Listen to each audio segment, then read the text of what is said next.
and imbibe the most practices of non-violence, freedom, peace, and global justice on the lines of Nyay, which is our leader, Sri Rahul Gandhi's vision. We do hope that this engagement will continue beyond this summit also, and we will continue to enrich our ideals, policies, and programs in days to come. Warm welcome once again. We want to make this Bharat Summit an annual feature. Thank you.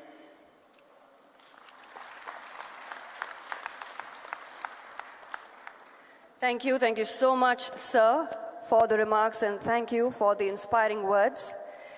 Ladies and gentlemen, Telangana government is organizing this first Bharat Summit in Hyderabad, and ever since the new Congress government assumed office in December 2023, our Honorable Chief Minister, Shri A. Revanth Reddy Garu, has started delivering people-centric development programs and schemes right from day one, uplifting the social status and standard of living of all citizens of Telangana state through various welfare schemes ushered under the Praja Palana program, marking the initiation of extensive initiative aimed at understanding and addressing the needs of the people at grassroots level. All the programs and initiatives are being led by our Honorable Chief Minister of Telangana, Shri A. Revanth Reddy Garu, along with cabinet colleagues under the guidance and mentorship of Shri Rahul Gandhi ji, Shri Mallikarjun Kharge ji, and all senior leadership of Congress Party. I now request our Honorable Chief Minister, Shri A. Revanth Reddy Garu, to please address the gathering.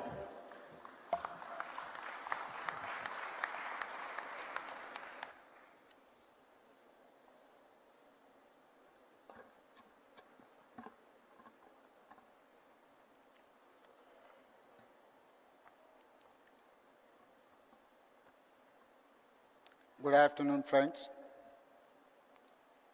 It is an honor to speak at the Bharat Summit. Leaders, intellectuals, change makers, and activists from different countries, I welcome you to the state of Telangana and its vibrant capital, Hyderabad. Telangana has a rich history, tradition, culture, and heritage. We were part of state called Andhra Pradesh and fought for many decades for separate state. The leadership for education came from students, trade union workers, farmers, and women. It's because of their fight we got separate state. However, for 10 years, dreams and aspirations of people were not fulfilled. They were deeply disappointed. When Congress government got elected, expectations were high. Our government has simple mantra: fulfill dreams of every section of society, especially students and youth, farmers, women, and oppressed castes. We have launched some of the biggest welfare schemes in the history of India. On August 15, 2024, we paid rupees 20,617 crore to 25,50,000 farmers totally debt-free. On India's Independence Day, farmers of Telangana found free from debt. This is biggest loan waiver in India for any state. Farmers in my state get 24/7 free power. We gave a crop input subsidy named by Rait Bharosa of rupees 12,000 per year per acre of land. An annual support of rupees 12,000 per family is given to landless labor with Narega cards. Together, we give over rupees 20,000 crore annually to agriculture sector, farmers with land and landless labor combined. We are able to do justice to agriculture and farmers and the farming ecosystem. Farmers are seen agitating for minimum support price. In my state, in many states, in Telangana, we give minimum support price and additional paddy crop bonus of rupees 500 per quintal. Telangana farmers are making profits after we introduced bonus scheme. Farmers also benefit from both farmers insurance and crop insurance. And also students were at the forefront of Telangana education, but nothing was done for them. Their education or employment opportunities. Many youth pass out from college with a certificate, but no skills. For such youth, we started the Young India Skills University. There were no government job recruitment or notifications. When we took charge in the first year, we could fill over 60,000 jobs in government. We now launched Raju Yuva Vikasam to fund startup dreams, covering 5 lakh youth. The Congress party has a history of understanding what people need to different times and make policies to address those needs. Pandit Jawaharlal Nehru, first Prime Minister of India, focused on irrigation and education. Srimati Indira Gandhi focused on removing poverty through programs for roti, kapda or makan.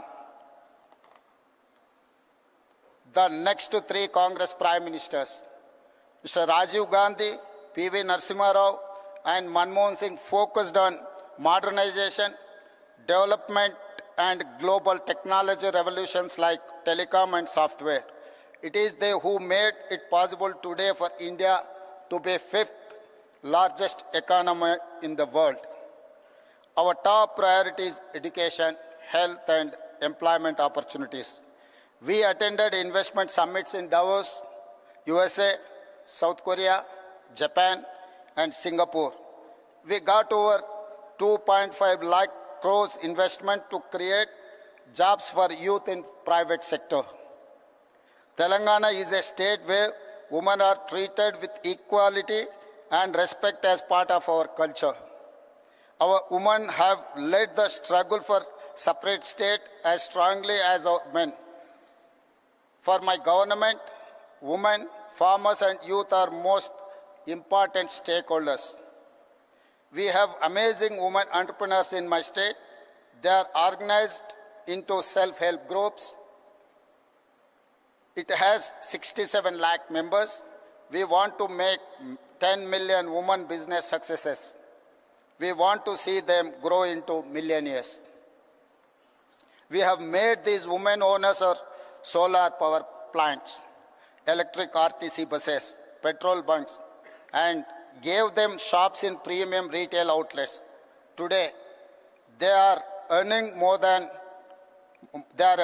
money than ever before. Today, our power distribution companies have signed deals with women solar power companies to buy 1,000 megawatt solar power. Women own 600 buses competing with corporate transport firms. Our women entrepreneurs are competing with Adani, Ambani and big corporates in running these solar plants, EV buses and have shops in the highest street retail at Shilparamam. In fact, we have scheduled a visit to this amazing facility where they are making products and displaying and selling them to world market. You will see their faces, happy and proud because they own businesses next to top global companies like Microsoft, Google, HCL, Infosys, etc. House is a matter of pride, dignity and identity for every family. We want to make every woman in my state a house owner. As part of India Indirama Illu scheme, in first year, we have given 22,000 crore to 4,50,000 families to build their own houses. Today, women have free public transport in RTC buses across the state. So far, in 15 months, we have spent 5,000 crore on the free bus scheme for women. Women look after entire family, so we ensure best free rice through rations. Free domestic electricity and rupees 500 per gas cylinder. For our government, education and healthcare are top priorities. The Rajiv Arogyasri is one of the best universal healthcare support schemes, where treatment of up to 10 lakh is paid by government. We give financial assistance to citizens for healthcare through CM Relief Fund. In 1 year, we have given 1,000 crores so far. Water is our lifeline of civilization. We are regenerating River Musi, 55 kilometers long, cleaning a polluted river and bringing it back to life. We are doing it for the future to protect nature, regenerate water, ensure drinking water for the city, and protect people from pollution. We have studied river and waterfront development in many cities, including River Hudson in New York, Thames in London, Sumida in Tokyo. Muse will become biggest attraction of our city in the future and create thousands of jobs. Infrastructure is crucial to fight poverty and create wealth for all. We are undertaking many infra projects to make Hyderabad a top global city. We are building future city, a 30,000-acre world-class city, a regional ring road of 370 kilometers long, and expanding our metro railway. You must have visited Charminar, Golconda Fort, Makkah Masjid, Hussain Sagar Lake, and Buddha statue. In times ahead, we will add many modern marvels. We are combining and balancing between needs for investments, jobs creation, economic growth, and welfare and environment for good governance. Our approach is simple: increase government revenue to share with the poor people. We are transparent and proactive in reforms. For example, we are setting up a gig and app workers' welfare policy. We have shared draft policy in public for feedback and suggestions.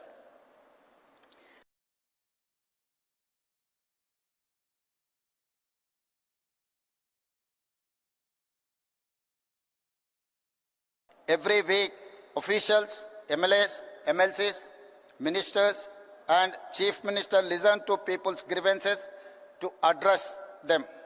We have a portal to monitor entire program transparently. I am proud to share Telangana is the first state in India to conduct a caste survey. For nearly 100 years, no one conducted it. The empowerment of BCs is part of Telangana model. It is a reason why Telangana is rising. It is the reason why Telangana is a role model for OBC empowerment. We are first state in India to subclassify quota for Dalits to fulfill their age-old demand. Now, 15% SC quota is subdivided among subcastes.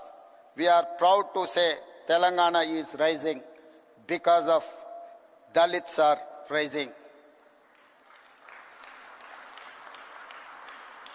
I am delighted to share that Telangana is the first government to recruit third gender in our government as part of traffic police force. We will take them into other departments too. Implementing welfare, ensuring infrastructure and investment to create jobs and wealth, transparent governance and removing corruption is the hallmark for our government. We are already seeing results. fastest growing economy with social justice, highest per capita income, fastest jobs creation, lowest inflation, best policing, highest own tax collections, rapidly emerging as a hub in many sectors like global competency centers or otherwise GCCs, EVs and data centers. Our work has started. We have to do a lot more. I invite all of you to please join this mission to change lives of people positively. You must use your experience, knowledge, skills to share the Telangana rising story and give us inputs to do better work. Tell the world what you have seen and witnessed. Tell the world about our vision, our work, our achievements, the transformation and people's views. Become the brand ambassadors of Telangana Rising. I wish you all wonderful time at Bharat Summit. Thank you. Thank you very much.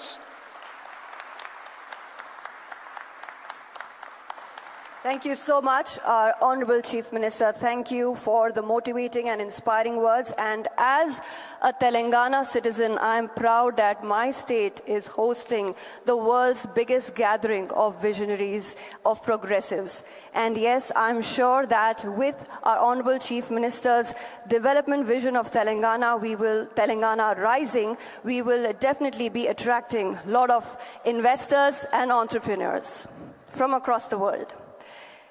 Ladies and gentlemen, as I mentioned earlier, the theme of Bharat Summit 2025 is delivering, amplifies our leader of the opposition, our beloved leader, Shri Rahul Gandhi ji's vision of Nyay. So I now request Shri Rahul Gandhi ji to please address the August gathering.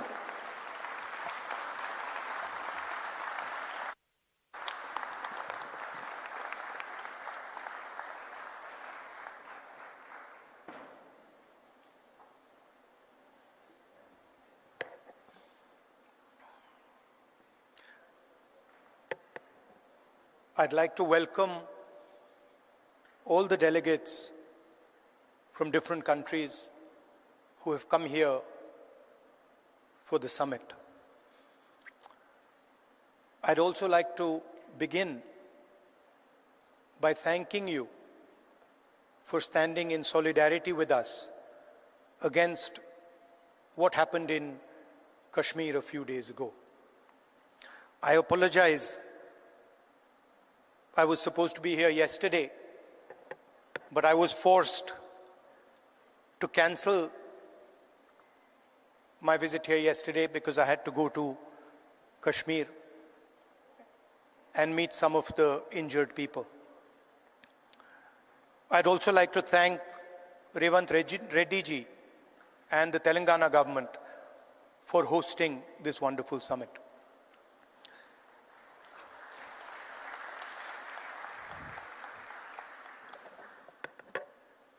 As we all know, politics, democratic politics, has fundamentally changed across the globe. The rules that applied, I would say, a decade ago, simply don't apply anymore. Sometimes, when I speak to younger members of our party, I tell them that what was effective 10 years ago, the tools that worked 10 years ago, simply do not work anymore. They cannot face the concentration of capital, modern media, modern social media. And so, in a sense, the old politician is dead, and a new politician, a new type of politician has to be constructed. And that really is the challenge in front of all of us. What does this new politics look like? What are the ideas that emerge from this new politics? I'm sure you've had a deep discussion about policies, about how we should think about education, how we should think about regaining the democratic space, how we should think about healthcare. And each one of us has a particular view on that. So I'm not going to delve too much into the policy positions. I'm going to talk about what I think is the correct lens with which to approach our politics. Some years ago, we in the Congress Party felt completely trapped and isolated. This new politics, aggressive politics, a politics where the opposition is not talked to, but the idea is to crush the opposition. And we found that all our avenues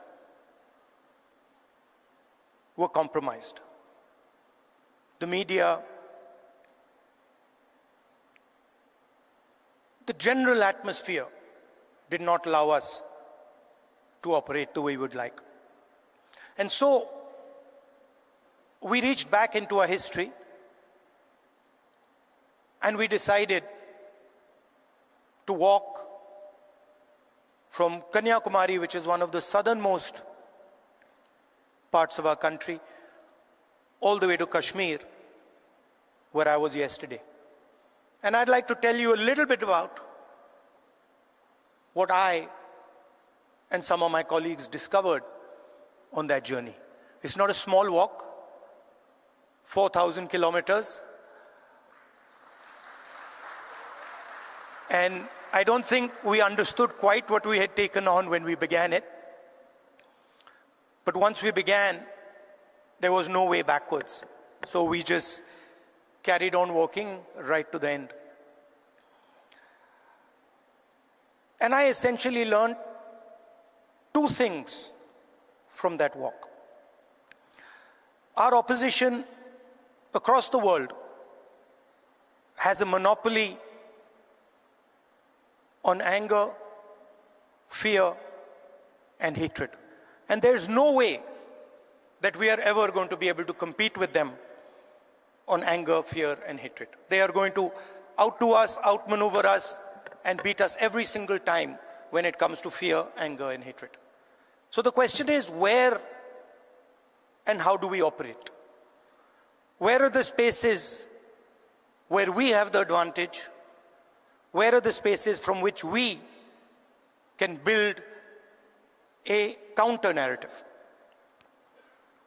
So the walk started in Kanyakumari. And slowly as it progressed, more and more people started to join this walk. And within 10-15 days, walk would start at 6 in the morning, and we would have thousands and thousands and thousands of people walking with us, pushing us, people trying to come in. And it was something to see. My job was walking and listening to people. And the one rule we had was that anybody, regardless of who he is, who she is, should be able to come to the center of where we were walking and have a conversation with me or the other leaders there. And so we followed this rule rigorously. As we walked,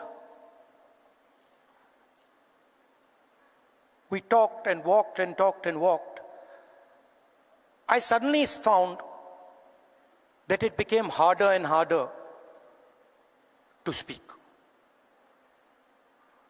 Us politicians, we are trained to do this. We are trained to come on stage and talk. We are trained to tell people what we think. We are trained to think about the future. But while I was walking, The number of people who are coming to me made that impossible. And so, I started to listen. And I realized, halfway through that walk, I realized that actually, I had never ever listened before. And in fact, I didn't know how to listen. I knew how to speak, I knew how to think, but I didn't actually know how to listen to people. What do I mean by that? Whenever somebody was speaking to me, I would have a conversation going on in my mind. I would be listening, and at the same time, I would be talking. Relatively quickly into the yatra, the talking completely stopped. And all I was doing was listening to the people who were coming next to me. And I discovered that there is a completely different way of communicating with people, a much more powerful way of communicating. And that way involves me or us becoming completely silent and listening deeply to exactly what it is they're trying to say. I'll give you an example. The one that really struck me. We were walking. It was early morning, it was still dark. And this woman came running towards me, and she held my hand. And the moment she held my hand, I felt fear in her hand. I didn't say anything. And I asked her, what's happened? And then she started. And she said to me, I've come here to walk, but I have to go back. I have to go back quickly. I said, why? She said, because my husband is beating me. My husband is thrashing me, and I have come here to this yatra. And then I said to her, I said, what do you want me to do? And she looked at me, she says, I don't want you to do anything. I just want you to know that this is happening to me. And the moment she said that, her hand completely relaxed. And I realized that it was as important for her to be heard, for me to understand and us to understand exactly what it was that she was going through. That was as important as any action we could take. And in 1 second, she transmitted to me what millions and millions of women go through in their homes. So our opposition really does not know how to listen, because they already have all the answers. They know exactly what is supposed to be done. And this is completely flawed, because it is the people who know what has to be done. And if there is one thing that we have failed at with all the social media and all the modern communication methods, it is that we have, as politicians, failed to deeply listen to what our people are trying to tell us. And this is the space where we can really operate, because our opponents have completely vacated this space. They're not there. They don't exist there. The second thing I learned, even more powerful than listening properly, on the yatra, it suddenly struck me, something struck me, that when it comes to people I'm close to, my mother, my sister, my friends, I'm very comfortable using the word love. And it struck me that I'd been in politics since 2004. And I never ever used or expressed love to anybody. So I was saying to people that I want to help you. I was working hard to help people, but I was not expressing the reason I was working. And so on the yatra, I started to do so. Little girl came up to me running, and she said, "Uncle, I love you." And I was like, that's interesting. Why have I never said this before? Why have I never used this narrative that is the central narrative and the reason for what I do? And so I started. I would listen, and then I would use the frame of love and affection, and I would tell people that, I love you very much. And something quite amazing started to happen. Till the yatra,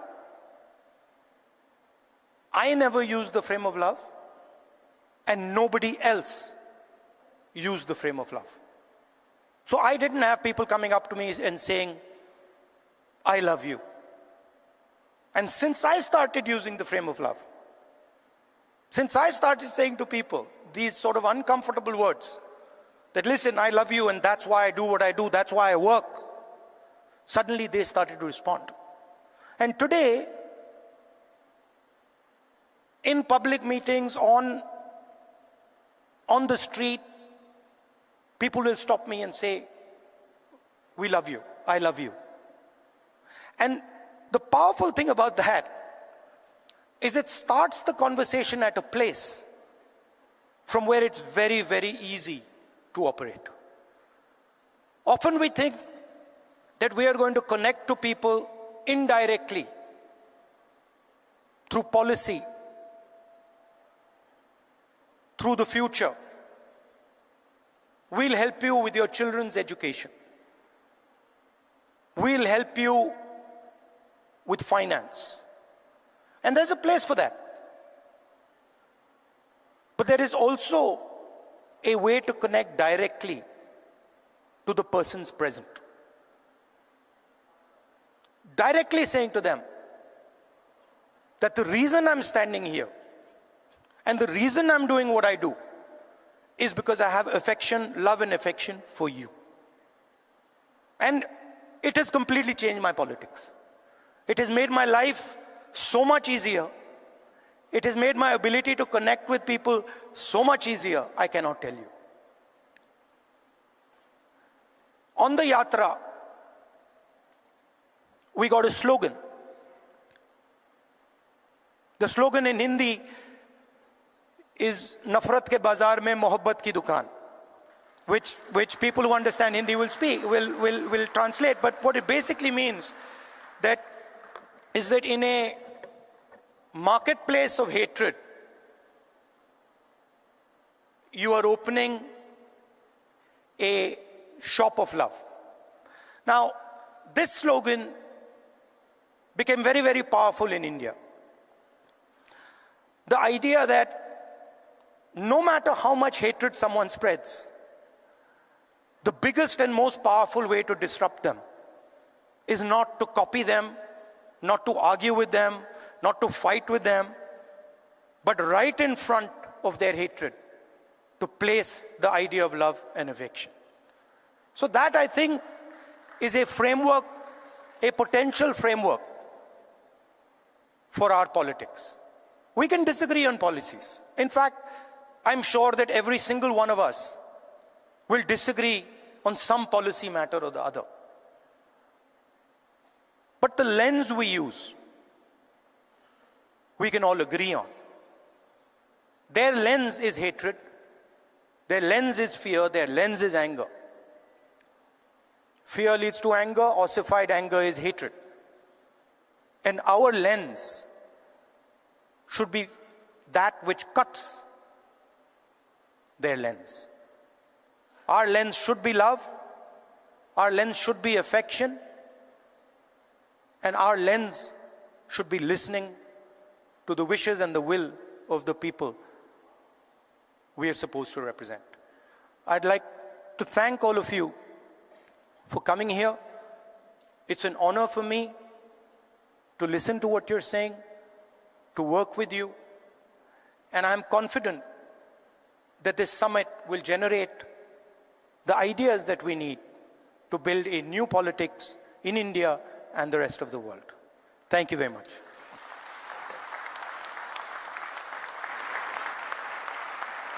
Thank you so much, Shri Rahul Gandhi ji, ladies and gentlemen, always motivating and inspiring us. And through this Bharat Summit, our leaders, Srimati Sonia Gandhi ji, Shri Rahul Gandhi ji, and Shri Mallikarjun Kharge ji, we hope to start, and we have, I should say, already started a global progressive movement where we want to show that Swaraj, Ahimsa, Satya, and Aparigraha are the only way to create a just and liberal world order. Ladies and gentlemen, we now will be watching a solidarity video message from Mr. Wayne Swan from Australia. So can we have the AV, please?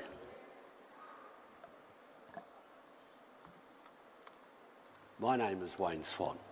I'm the President of the Australian Labor Party, and I wish you all a very, very successful conference. As Social Democrats, we all believe in the power of public policy to change people's lives forever. Our central purpose is to address economic injustice, wherever it is and for however long it takes. We know that without greater economic equality, it gets harder and harder to address racial and gender equality.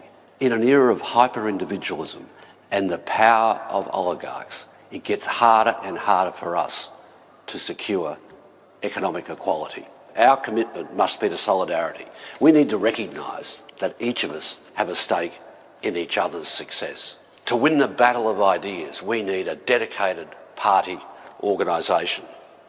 Party activism has never been more important, particularly with the rise of fascism and the power of oligarchs in countries like the United States. Around the world, democracy is in decline. The far right is on the march. It's within our power to resist these trends and to build a new social democracy that will deliver greater equality and justice for working people. In the United States, we see a government of billionaires, for billionaires, and by billionaires. Democracy in that country is under threat.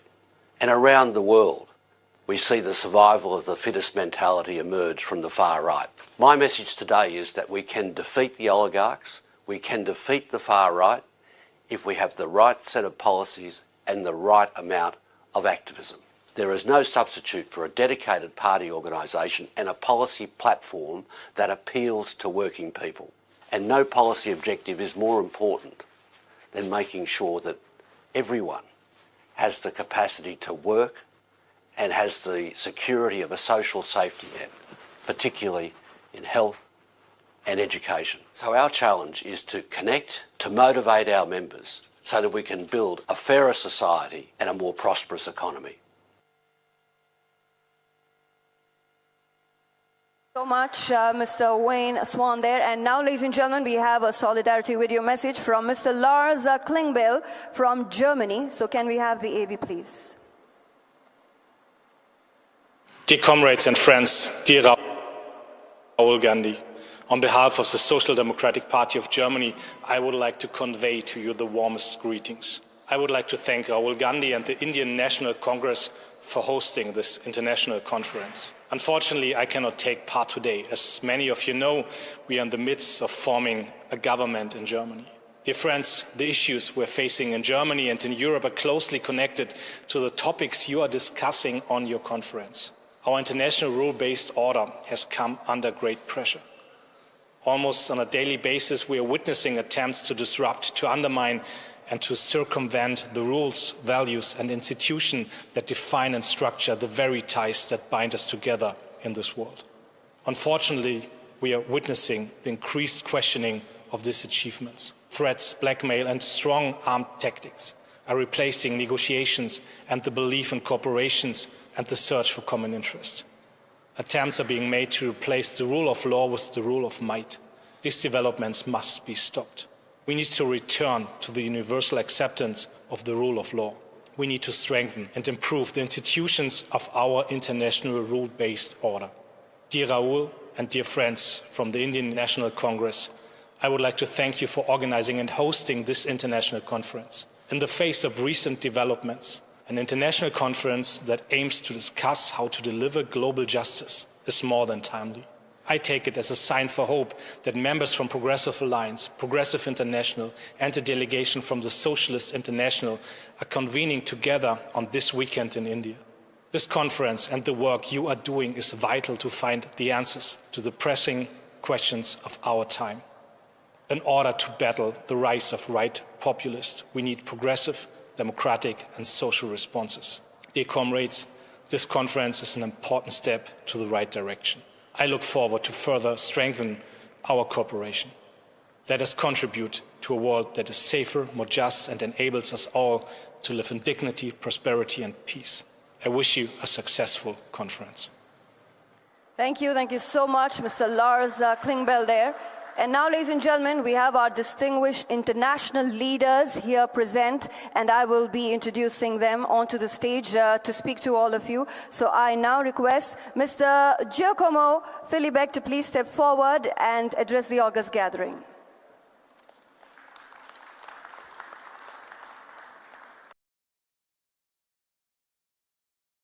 वक्फ संशोधन कानून को चुनौती देने वाली याचिकाओं पर supreme court के notice का जवाब देते हुए केंद्र सरकार ने जवाबी हलफनामा दाखिल कर दिया है। केंद्र सरकार ने अपने हलफनामे में साफ कहा है